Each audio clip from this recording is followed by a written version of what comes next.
Assalamualaikum warahmatullahi wabarakatuh. Salam, Om Swastiastu, Namo Buddhaya, salam kebajikan, salam sejahtera bagi kita semua. Halo Bapak dan Ibu, saudara-saudari, mahasiswa pengujian peraturan perundang-undangan, Fakultas Hukum, Ilmu Sosial, dan Ilmu Politik Universitas Terbuka.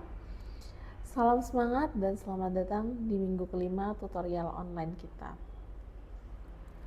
Pada sesi kali ini kita akan mempelajari topik yang sangat penting, yaitu mengenai objek pengujian peraturan perundang-undangan.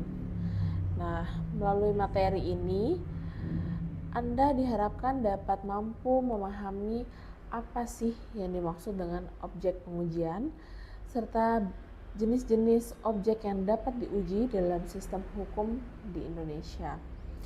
Nah, pada sesi ini pun kita akan membahas mengenai perbedaan antara produk legislatif dan juga produk regulatif atau eksekutif X.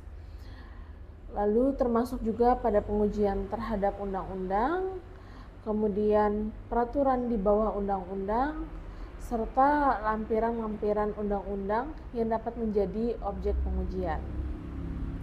Nah, materi pada sesi kelima ini dapat saudara pelajari atau seluruh materi dapat Anda pelajari lebih lanjut melalui modul 5 BMP HKUM 4404 Teori Perundang-undangan baik dalam versi cetak maupun versi digital. Saudara jangan lupa juga pada minggu ini